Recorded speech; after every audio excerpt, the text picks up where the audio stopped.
8 de la mañana con 9 minutos, 8 con 9 minutos, en Punto Noticias de Radio Pichincha. Saludamos con nuestra segunda invitada. Ya nos acompaña vía telemática la doctora Jimena Costales, magíster en Seguridad, Paz y Defensa, es subsecretaria de Rehabilitación Social. ¿Cómo está, Jimena? Buenos días, bienvenida. Gracias por estar en Punto Noticias de Radio Pichincha. Le saludamos a Alexis Moncayo, quien le habla, Licenia Espinel. Comentábamos, haciendo alusión a varios de los comentarios que hacen quienes nos siguen a través de nuestras plataformas digitales, diciendo que lo que se vive en los centros de rehabilitación social y en el país en general es una película de terror, porque vivimos permanentemente con esta sensación de inseguridad. Uno no puede transitar por la calle por el temor a ser asesinado, por el temor a ser víctima de un sicariato, una bala perdida, una víctima colateral, como la llaman las autoridades. Se continúa la violencia en las calles del país, sobre todo en los lugares donde se ha declarado el estado de excepción, lo que parecería contradictorio porque se supone que en esos sitios se ha incrementado la seguridad, se han incrementado los operativos, se ha dispuesto más personal tanto de policía como de Fuerzas Armadas. Sin embargo, las muertes violentas no cesan, y en los centros de rehabilitación tampoco. Hemos visto recientemente esta dantesca escena en el Centro de Rehabilitación Bellavista en Santo Domingo de los Áchilas. De a día seguido un nuevo intento de evasión de los reos, y esto ha continuado. No hay manera de que se logre solucionar esta situación, por lo menos de mejorarla en algo, y lo que hemos visto, por el contrario, es una pugna entre las autoridades que están encargadas del sistema penitenciario y la función judicial. Los jueces diciéndoles: no nos echen la culpa a nosotros estamos haciendo su trabajo, los responsables son ustedes. Organismos internacionales como la ONU, a través de Michelle Bachelet, ha responsabilizado al Estado por los crímenes ocurridos en las cárceles del país. El país en titulares internacionales por estas situaciones de violencia. ¿Qué hacer frente a todo esto? Buenos días, bienvenida. Buenos días, gracias por la invitación. En primer lugar, quiero explicarle que estoy totalmente de acuerdo con esta descripción de la película de terror que estamos viviendo. Y en relación al título que ustedes habían puesto al diálogo sobre una crisis penitenciaria, quería señalar que una crisis es algo que se produce en un momento acotado en el tiempo, y que esto ya es demasiado largo para ser una crisis. Esto tiende más bien a ser una cronicidad, es decir, algo que nos está afectando permanentemente. Frente a lo cual, para responder a su pregunta, hay que buscar soluciones integrales que tomen en cuenta todos los ángulos de la problemática. Primera de esas cosas es reconocer cuál es la situación económica, social de las poblaciones que están siendo gravemente afectadas por la cárcel. ¿Por qué razones las personas van a terminar en la cárcel? Porque, como sabemos, en su mayor medida, la cárcel es un encierro para los pobres. No quiere eso decir que los pobres sean delincuentes por naturaleza, sino que están en situaciones tan extremas que son captados por las bandas, que no tienen salidas, que empiezan a ser cercados por una multitud de situaciones que deberían ser trabajadas por el Estado. Yo creo que el enfoque entonces es obligatoriamente estatal, porque es el Estado el que tiene la obligación de garantizar los derechos de las personas que están bajo su custodia, más aún en el caso de las cárceles, porque son personas en una doble vulnerabilidad. Allá de eso tienen que actuar todos los otros ministerios en las respectivas perspectivas en las que deben trabajar. Apuntalar los sistemas de educación, los sistemas de salud. El enfoque tiene que ser absolutamente global, porque si solamente nos enfocamos en una respuesta focalizada en la cárcel, vamos a tener los eventos trágicos que usted describió para Santo Domingo. Si lo único que se nos ocurre es mover la población penitenciaria de uno a otro centro, lo que vamos a hacer es migrar la problemática de uno a otro lado. Y si antes teníamos eventos violentos en 3 centros grandes, que eran Turi,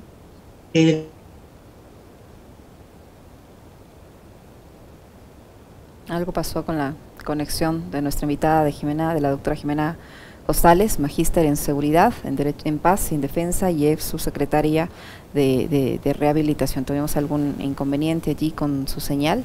Vamos a tratar de resolverlo para poder continuar con la entrevista y escucharla en mejores condiciones. 8 de la mañana con 14 minutos. Nos avisan, por favor, si se recuperó o no ese contacto.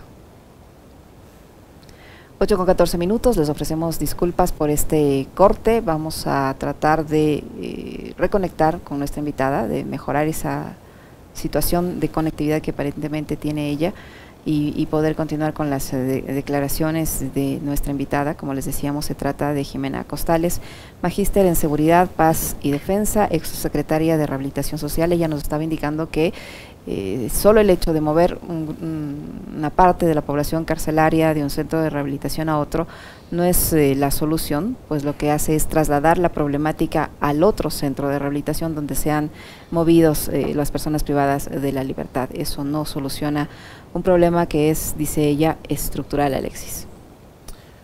Sí, coincido. De hecho, eso mencionaba yo en el comentario también, porque ayer se ha dado la noticia de que van a llevar como a 150 privados de libertad de Santo Domingo a otros centros de privación. Digamos, ese fue el origen, ¿no? Uno entendería del problema. O sea, trasladaron gente del Turi hasta Santo Domingo, se genera el problema. Ahora trasladas gente de Santo Domingo a otros centros de privación de libertad y se va a generar nuevamente un problema. Y está conectada nuevamente con nosotros nuestra invitada, la doctora Costales. Doctora, comentábamos hasta retomar la conexión que de hecho coincidíamos y mucho con la lectura que usted ha hecho. Y a ver, también conectándolo con lo que nos decía uno de nuestros invitados del día de ayer, el doctor Santiago Machuca, quedaría la impresión ante la inacción del gobierno nacional de que parecería que les interesa que esto ocurra, ¿no? Porque la de lunes no ha sido la primera, sino que es una de varias masacres en las cárceles que ya nos dejan a los ecuatorianos un total de 364 personas privadas de libertad asesinadas, según reportes de los medios de comunicación que han dado cuenta de eso en los últimos días, ¿no? En lo que va del gobierno han sido 5 masacres carcelarias y más de 217 personas asesinadas. Y yo decía en el comentario algo, yo no soy experto ni en temas penales, ni en criminología, ni nada ni en seguridad, pero si veo que se están matando, doctora, con armas de fuego, con explosivos, con cuchillos, con machetes, con armas blancas, ¿por qué no, por ejemplo, empezar reforzando con los filtros a la hora de ingresar a los centros de privación de libertad? ¿Por qué no ser más rigurosos en los controles con las personas que ingresan y con las cosas además que ingresan a los centros de privación de libertad? La duda es eso, ¿por qué no hacen las cosas más elementales usando simplemente el sentido común? ¿Con qué se están matando los privados de libertad? Con armas blancas. ¿Con qué se están matando los privados de libertad? Con pistolas. Para eso necesitan que ingresen municiones y todos estos artefactos podrían ser previamente localizados si es que hubiesen filtros o si es que hubiesen detectores de metales en los ingresos a los centros de privación de libertad. ¿Por qué no se hacen esas cosas que son tan fundamentales y tan elementales, doctora? Bueno, primero quería estar segura de que me escuchaban. Le estamos escuchando. Problemas técnicos y yo me quedé sin la mitad del comentario que usted está haciendo. ¿Me lo podría resumir en un segundo, por favor? Le preguntaba, porque yo decía, digamos, y esta ha sido una de mis inquietudes durante los últimos días, yo no soy experto en seguridad, pero si veo que los presos se matan con armas de fuego, que necesitan municiones, con armas blancas, con cuchillos, con machetes, etcétera, ¿por qué no empezar colocando o instalando sistemas de seguridad que nos permitan detectar metales y otro tipo de objetos en los ingresos de los centros de privación de libertad? Bueno, yo quería responder a eso en un contexto un poco más complejo.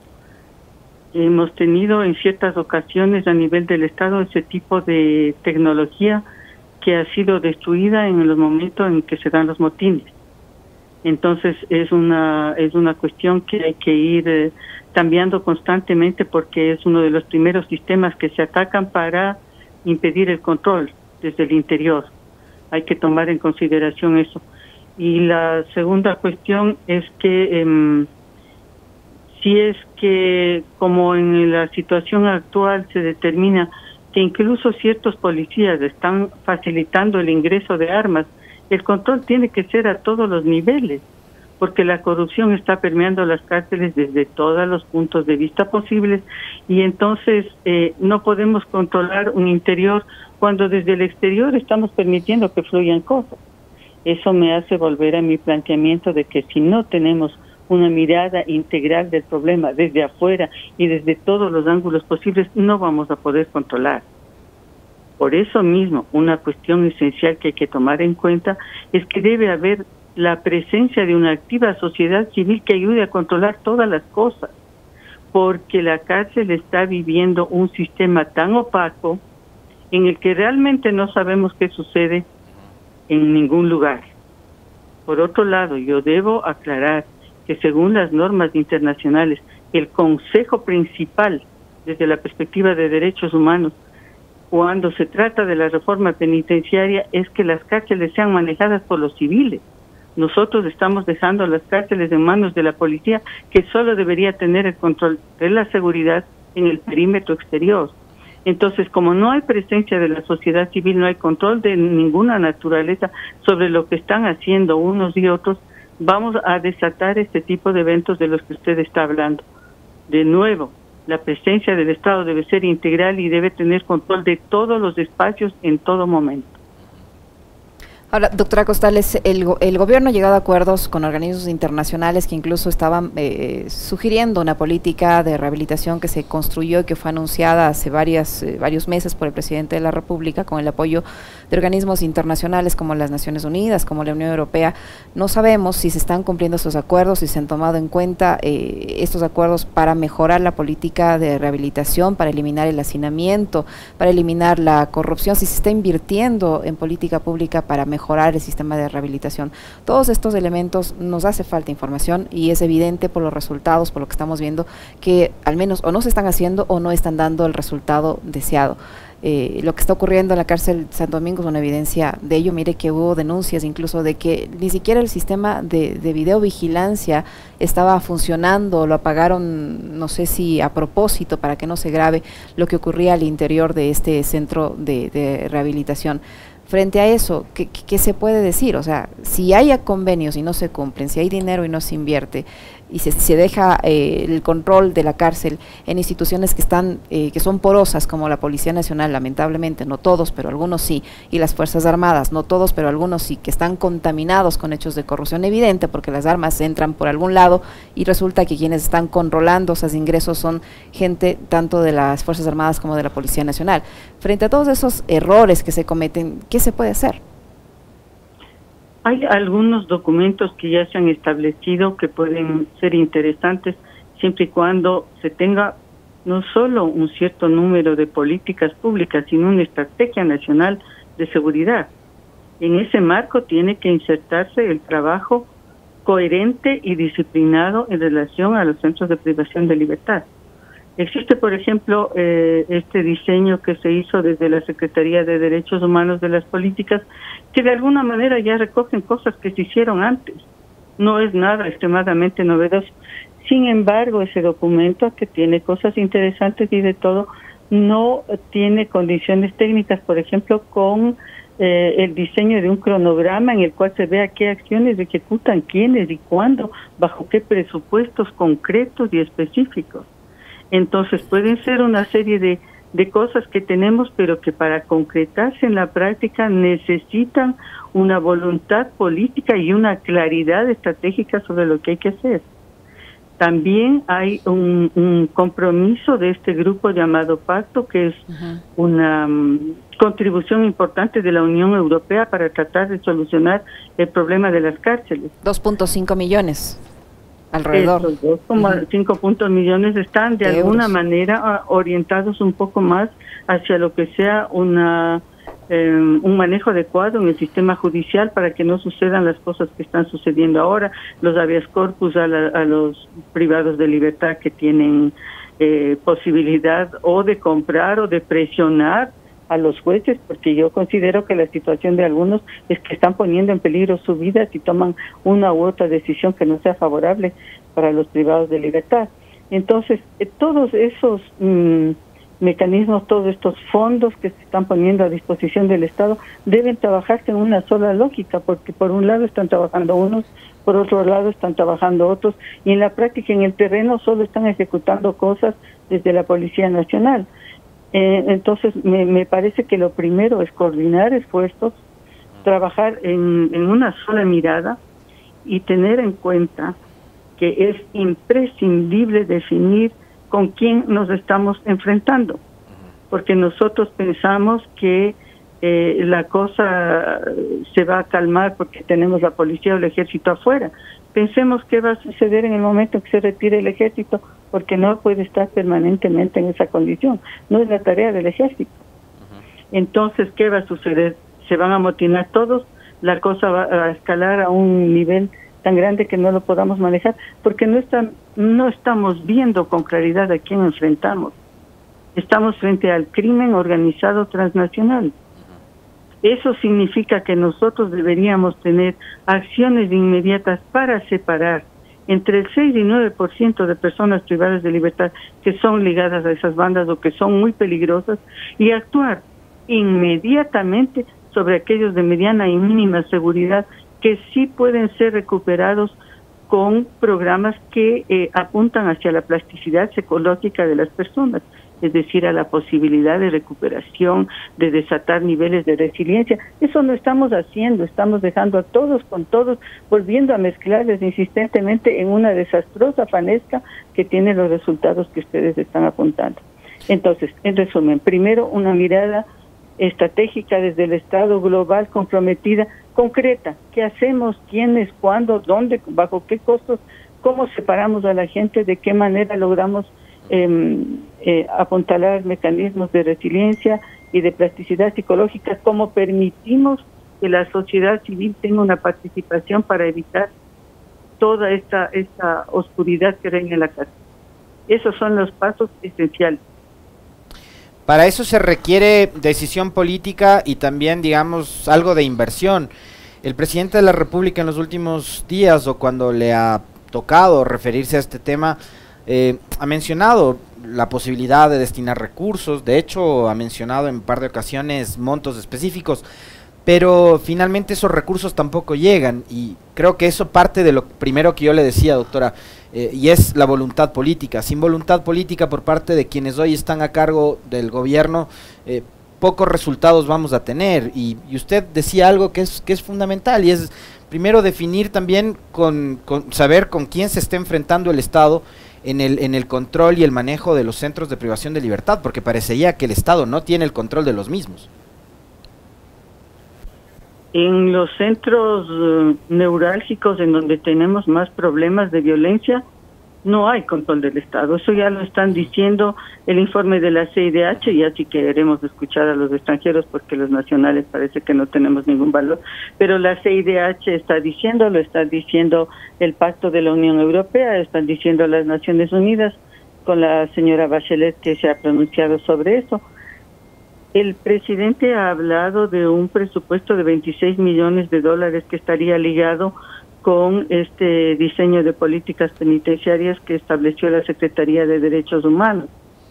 Entonces, efectivamente no sabemos si esos recursos han llegado, quién y cómo los está manejando, por lo que yo insisto en que tiene que haber alguna forma de exigir transparencia para saber. Tampoco en los otros ámbitos nosotros conocemos como sociedad civil cuáles son los resultados de lo que se está diciendo, porque por ejemplo nos dijeron que van a liberar a un cierto número de personas a través de indultos, a través de una serie de consideraciones de prelibertad, pero no nos dijeron cuántos son, no nos dijeron cuándo van a salir y no nos dijeron si están saliendo, por una parte. Por otra parte, tampoco sabemos cuántos están ingresando, porque por el número de personas que la policía captura y de los que hace mención a diario, me da la impresión que están ingresando más de los que salen. Pero si no podemos tener claridad sobre las cosas, ¿qué efectividad vamos a tener en las acciones? Entonces, yo insisto en que claridad es lo esencial. Claridad, claridad, claridad. Ahora, doctora Costales, la violencia que se vive en las cárceles es evidente que se traslada a las calles. Solo en la zona 8, en la provincia del Guayas, Guayaquil, San Borondón, en la ciudad de Guayaquil, San Borondón, la zona que comprende esta parte del país, ya las víctimas mortales superan las 480. Hay un estado de excepción, pero resulta que pese al estado de excepción, la situación de violencia allí continúa. si no se soluciona el tema en las cárceles y no se soluciona, obviamente no se va a poder solucionar tampoco el tema de violencia en las calles. ¿Por qué no funcionan los estados de excepción? El tema penitenciario es solo una parte de el asunto de seguridad del Estado ecuatoriano. Las cárceles están alimentando la violencia en las calles están alimentando la violencia al interior de las cárceles. Es un camino de doble vía. Entonces, en el estado de excepción nosotros manejamos unas cosas de una manera, otras cosas de otra manera. No tenemos una coherencia. Por otro lado, el Ecuador debe establecer, y me parece que con voz clara y distinta a nivel internacional, las exigencias de una lucha que no podemos ya manejar solo a nivel de Estado porque es internacional el problema. Nosotros tenemos una dinámica de cosas que vienen desde Colombia, otra dinámica que vienen desde el Perú, o una red de cosas que funcionan con Europa, una red de cosas que funcionan con los Estados Unidos, unas redes que funcionan con el Brasil y con el África, y nosotros estamos pretendiendo solucionar ese problema al interior del Ecuador domésticamente, como que nosotros podríamos hacerlo. No estamos viendo los nudos críticos desde otros lados en los que tenemos que sentarnos con la cooperación internacional y decir, bueno, aquí, ¿quién responde de qué? Porque obviamente ni los presupuestos del Estado ni la capacidad burocrática nos da para responder a tantas cosas. Tenemos que cuidar las fronteras, tenemos que ver los mares y mientras tanto desde los otros lados, ¿qué apoyo tenemos? Por eso me parece interesante este pacto de la Unión Europea que dice aquí estamos y por este lado vamos a apoyar o alguna cosa que se puede hacer desde otro lado, pero asimismo ese trabajo tiene que ser coherente, tiene que ser estratégico con todos los actores que tienen que ver en esta problemática, porque las drogas del Ecuador salen ¿a dónde? Solo nosotros estamos siendo afectados por una cuestión que es superior a nosotros. Entonces estoy insistiendo en que es necesario ver los dos lados de esta problemática, la parte interna del Estado ecuatoriano, hasta dónde el Estado puede hacer, tiene que hacerlo con la máxima seriedad y la máxima claridad, pero hacia el exterior también. Muchísimas gracias, doctora, por su tiempo, por la información que nos ha proporcionado. Jimena Costales, magíster en Seguridad, Paz y Defensa, subsecretaria de Rehabilitación Social, que ha estado con nosotros. Muchísimas gracias, doctora, muy amable.